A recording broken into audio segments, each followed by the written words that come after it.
Mould ছাড়াই একটি লাভ শেপের কেক করলাম।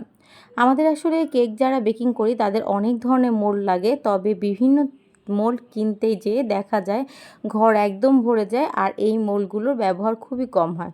তো আজকে যে লাভ শেপটা করেছি এই ধরনের মোল্ড কিন্তু আমার আছে, তবে সেম এই শেপটার মোল্ড নেই। এই যে ভিনটেজ থেমের যে লাভ শেপগুলো হয় সেগুলোর যে শেপটা হয় সেটা কিন্তু একটু ডিফারেন্ট টাইপের হয়। যদি অনেকে এটা খেয়াল করে দেখেন যে এই মোল্ডগুলো একটু নর্মাল লাভগুলো যে একটু ছড়ানো টাইপের থাকে, এগুলো ওরকম ছড়ানো থাকে না। তো আমার কাছে মনে হয়েছে যে এইটা আমি হাতেই করে ফেলতে পারবো, খুব ইজিলি একটু কাটকুট করে ফেলা যাবে।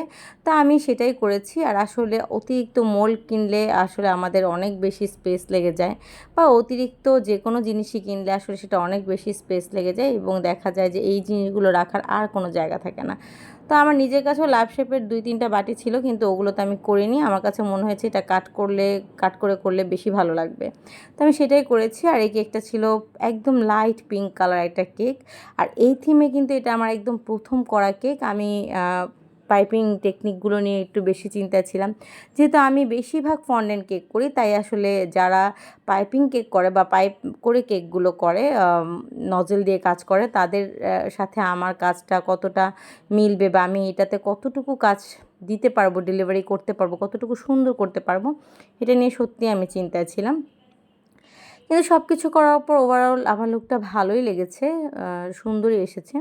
তো যাই হোক, আমি আসলে কেকটা খুব ভালো করে ফিনিশিং দিয়ে নিয়েছি, যেহেতু এটা একদম ক্রিমের মধ্যে হবে এবং অনেকগুলো ডিজাইন হবে। তো আমি আসলে ওইভাবে করে সবগুলো নজেলে প্রথমে ক্রিম ভরে নিয়েছি, যেন আমার একবারে করতে অনেক সুবিধা হয়। তারপরেই তো এখানে আমি একটা নজেল দিয়ে তারপরে এটা ক্রিম করে দিচ্ছি। এই নজেলগুলো কিন্তু কোনো কোরিয়ান নজেলও না বা উইলটনেরও নজেল না, একদম লোকাল যে নজেলগুলো সেগুলো, কিন্তু এগুলোর কাজ ভালো হয়।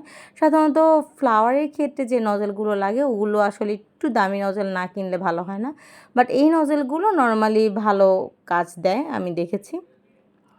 তো যাই হোক, পুরোটা কেকের উপরে নিচে দুই পাশে এভাবে করে আমি ক্রিম করে দিলাম। এই ডিজাইনটা খুবই ফেমাস, এখন অনেকেই করেছে, যদিও এই ডিজাইনটা আমার করার সুযোগ সবার পরে হয়েছে। আমার সব সময় আমি এটা বলি যে ট্রেন্ডিং যে কেকগুলো সেগুলো কেন জানি আমি সবার পরে করি। কেউ কি আমাকে এই কেকগুলো দিতে চায় না নাকি আমি জানি না, কিন্তু ওই ট্রেন্ডিং কেকগুলো আমার সব সময় পরে করা হয়।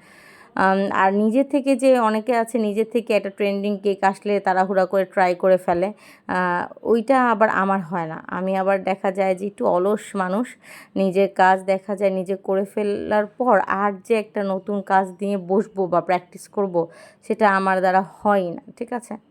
তো যাই হোক, আমি কিন্তু এখানে আরও কিছু নজেলে কাজ করে দিচ্ছি। পুরো কেকটার মধ্যে অনেকগুলো নজেলে কাজ আছে।